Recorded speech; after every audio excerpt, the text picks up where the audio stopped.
E aí, tudo bem? Hoje a gente vai estar dando continuidade aqui ao que a gente estava falando sobre o processo de decisão de Markov. Então, no último vídeo a gente definiu um processo de decisão de Markov, falamos sobre suas características, falamos sobre suas propriedades no geral, e hoje a gente vai estar vendo um exemplo prático, entendendo como que a gente pode fazer para tomar as melhores decisões dentro de um processo de decisão de Markov. Então, para começar o vídeo de hoje, a gente vai estar olhando aqui um exemplo, né, de um ambiente, de um environment, que é o Grid World. Basicamente, né, a gente vai ter um robô que vai iniciar nessa célula chamada Start, e esse robô vai poder executar ações de ir para cima, para baixo, para a esquerda e para a direita. Toda vez que ele executar uma ação, ele tem uma probabilidade de 80% de executar essa ação certa, ou então ele tem uma probabilidade de 10% de cair um para um lado ou um para o outro do lado que ele estava executando essa ação. O objetivo desse robô, justamente, é chegar no estado final, que vai dar uma recompensa de 1, e evitar chegar, né, no estado 1 abaixo aqui, que vai dar uma recompensa de menos 1. Né? Todos os outros estados que ele se mover, ele vai ganhar uma recompensa de 0. Então, né, como que a gente pode definir aí qual que seria o melhor caminho para ele seguir? Né? A gente poderia, por exemplo, né, desenhar isso aqui. Né? Então, dizer que quando ele está aqui ele tem que subir, quando ele chegar nesse estado tem que subir, até que chega um momento em que ele sempre vai atingir o estado mais 1 e sempre vai evitar o estado menos 1. Né? Isso seria o nosso plano ótimo. Né? Vamos pensar então um pouco na busca que a gente, no que a gente viu até agora. Né? A gente estava falando de busca de expectativa máxima. Né? E o problema da busca de expectativa máxima é que ele só ia calcular a ação por um estado único e não ia calcular para todos os nossos quadrados. Né? A gente tem que, de alguma forma aqui, conseguir realizar uma conta que a gente saiba não só a melhor decisão a se tomar no lugar que a gente está, como também a melhor decisão a se tomar independente do quadrado que o nosso robô está, de forma que depois, quando ele chegar, ele só saiba o caminho a seguir. E é justamente isso, né, que os processos de decisão de Markov têm o objetivo de resolver, né, justamente encontrar a utilidade, né, encontrar a política que maximize a utilidade, ou seja, que nos leve o mais rápido possível, na menor quantidade de passos, até a nossa recompensa máxima ou o nosso estado final. E como que a gente faz isso? Né? Como que a gente entende uma política? A gente tem que fazer com que o nosso agente busque maximizar, né, a, a soma total de ganhos dele por todos os steps que ele vem a dar. Né? Então, a gente basicamente busca o valor esperado da somatória em todos os passos que ele vai dar das recompensas. E aí, né, isso vale também, né, porque a política pode ser que ela seja estocástica, que é o que a gente viu aqui, né, estocástica. Existe uma probabilidade de não dar certo.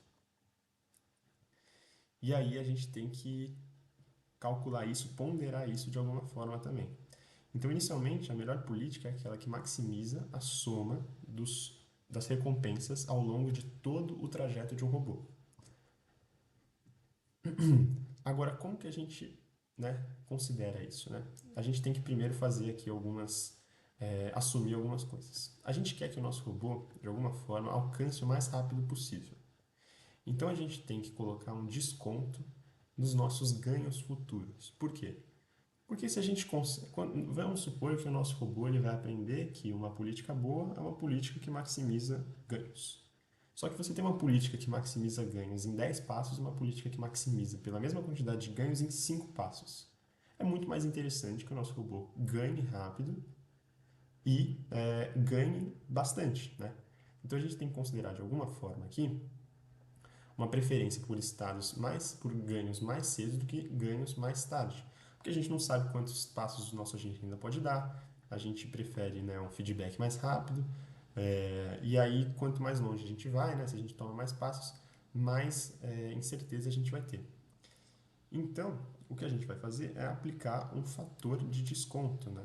E esse fator de desconto ele vai sendo incrementado pelo expoente de acordo com a quantidade de passos que a gente tomou. Então, por exemplo, se eu tomo aqui a primeira ação, né, eu não vou dar nenhum desconto. Se eu tomo aqui uma segunda ação, eu dou mais um desconto. Se eu tomo uma terceira ação, desconto ao quadrado. Quarta ação, desconto ao cubo. E por aí vai. E aí eu vou passar a considerar a minha função de utilidade, né, vou considerar os meus ganhos futuros como sendo uma somatória desse fator de desconto vezes o meu ganho. E aí eu vou acabar definindo isso como sendo uma somatória, né, desse valor pelo time step que eu estou, vezes o ganho que eu ganhei por fazer aquela ação naquele step que eu dei. Quando, né, isso for infinito, ou seja, quando eu puder dar steps infinitos, a gente faz uma aproximação que é o ganho máximo, né, sobre 1 menos o fator de desconto. A gente considera isso como sendo a nossa utilidade, partindo aí de um determinado ponto, né, do nosso mapa, do nosso ambiente. Então, né, basicamente aqui tem uma prova de como que funciona todo esse processo de raciocínio, mas, né, a gente também vai ter, né, cenários em que a gente vai ter um horizonte finito, né, e a gente vai trabalhar para entender como que a gente vai fazer essas contas. E, né, só para definir aqui um negócio, um absorbing state é a garantia de que cada política vai levar um estado terminal, né? Então, é basicamente, a gente viu aqui que as utilidades para problemas infinitos, elas têm uma fórmula específica para ser calculada, que não vai ser a somatória no infinito, né, dos ganhos descontados, e sim vai ser o ganho máximo dividido por 1 menos o fator de desconto. A gente viu também que vai ter cenários que a gente vai trabalhar com horizontes finitos, né? A gente vai, de fato, não vai ser só infinito, vai ter horizontes finitos. E a gente definiu aqui o que significa o absorbing state, que é basicamente a garantia de que, para cada política, a gente vai alcançar um estado terminal. Só definindo melhor o que é uma utilidade, né? Eu já falei, mas vamos formalizar isso aqui. Uma utilidade é basicamente o ganho esperado de eu estar em um determinado estado, considerando os ganhos futuros, né? Então, a gente vai definir essas utilidades, a gente vai quebrar essas utilidades e vai definir elas em dois valores. O valor V, né, o V-value, e o key-value. O V-value vai ser a utilidade esperada de eu estar em um determinado estado. E o valor Q, o key-value, ele vai ser a utilidade esperada por eu estar em um determinado estado e tomar uma determinada ação nesse estado. Então, no nosso caso do nosso robô, a gente vai ter, por estar no quadrado de start, a gente vai ter um valor ali que é quanto que provavelmente eu vou ganhar se eu tomar algumas decisões. E o que velho é quanto que eu vou provavelmente ganhar se eu estou nesse estado inicial e tomar essa decisão. A gente vai focar mais aqui nesse vídeo no que é o valor V, mas o que valor vai ser abordado nos próximos vídeos quando a gente de fato estiver abordando algoritmos de reinforcement learning, de aprendizado por reforço. Mas, né, fica aqui que o vivel ele é basicamente o valor esperado de uma determinada política por tomar determinadas ações, por estar em determinado estado, não por tomar determinadas ações em determinado estado. E aí, basicamente, no nosso grid word, é assim que esses valores vão aparecer. Então, por exemplo, se eu estou no estado inicial, né, existe uma expectativa de que, ao tomar uma política, eu tenha um ganho de 0,49 de reward. Não significa que eu vou ganhar isso agora. É uma expectativa, uma previsão. E aí, né, na hora que eu tiver que tomar uma decisão, para onde que eu vou mover? Eu vou sempre mover para onde eu quero que maximize, né, a minha previsão. Então, ao invés de eu ir para a direita aqui, que vai me dar 0,43, eu vou ir para 0,57. Por quê? Porque é maior que 0,49. Se eu tiver aqui, eu vou fazer a mesma coisa. Vou mover para cima, porque maximiza, depois para a direita, direita, até chegar no valor que vai ser, né, o estado final que vai me dar a maior recompensa possível. E quando eu tiver um valor Q, né, imagina aqui, ó, eu posso tomar decisões para a esquerda, para baixo, para a direita e para cima. Eu sempre vou escolher decisões que me levem, né, para onde maximiza aqui. Então, por exemplo, aqui nesse primeiro quadrado de start, eu teria que ir para cima, porque desses 4 valores é o maior valor. Aqui também, ó, me levaria para cima, porque é o maior valor dentro dessas 4 ações que eu posso tomar. E aí, esse processo vai seguindo. Se eu quisesse modelar isso como uma árvore, a gente teria um grandiosíssimo problema, porque essa árvore ficaria muito, muito grande. Então, né, ao invés de a gente usar uma abordagem de árvore aqui, a gente vai usar o que chamam as equações de Bellman.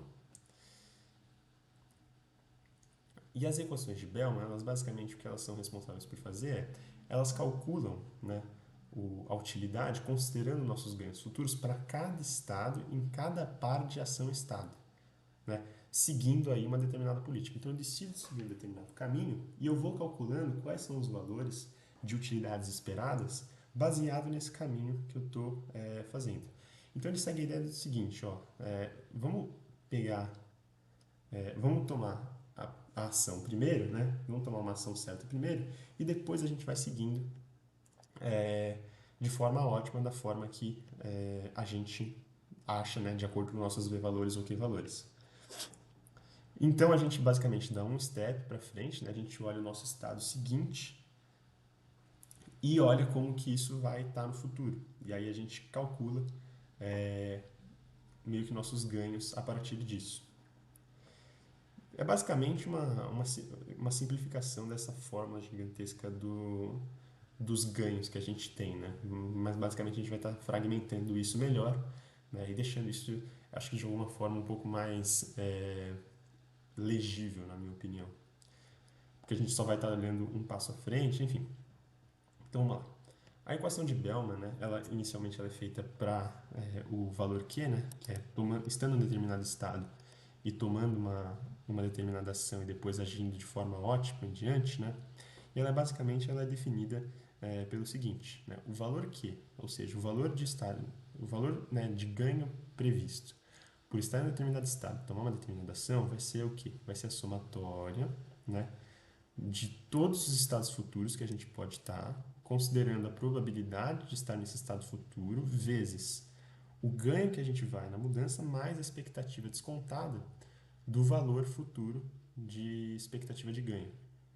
Então, basicamente o que você pega você pega o valor, né, do estado seguinte, desconta ele, soma com o ganho e multiplica pela probabilidade desse estado. Se você, por exemplo, se você tem 80% de chance de estar num estado aqui, você vai calcular o ganho que seria estar nesse estado, mais o valor dele, multiplicar por 0,8 e somar depois com o outro estado, que seria de 20% de chance de você chegar. Então, por isso que tem essa somatória aqui também. Isso é para encontrar os valores Q. Para encontrar o valor V, a gente faz essa conta aqui para quê? Para todas as ações possíveis de serem tomadas no estado S. E aí a gente pega aquela que maximiza, né, aquela que tem o maior valor, a ação que leva ao maior valor. E aí a gente vai ter o nosso V-valor. Então a equação de Bellman, basicamente, ela é essa equação aqui. Ela olha um passo à frente, qual que é a expectativa de ganho maior, e toma essa decisão baseada no ganho que a gente vai levar, mais a expectativa de ganho acerca disso. É bem mais simples do que você calcular tudo isso aqui, né? Na prática, acho que você vai estar calculando isso, mas é só um algoritmo que torna isso um pouco mais simples de se tomar no geral, uma decisão mais simples de se tomar no geral. E aí agora o que a gente, né, vai ver, né, eu vou encerrar o vídeo por aqui, porque a gente já definiu aqui basicamente o que são as equações de Bellman, mas a gente vai ver no próximo vídeo como que a gente encontra agora, né, uma política ótima a partir dessa decisão, né, como que a gente encontra no processo de decisão de Markov uma política ótima, né, a partir das equações de Bellman. Então, né, muito obrigado por assistirem até aqui. Não se esqueçam de se inscrever no canal. Um grande abraço e fui.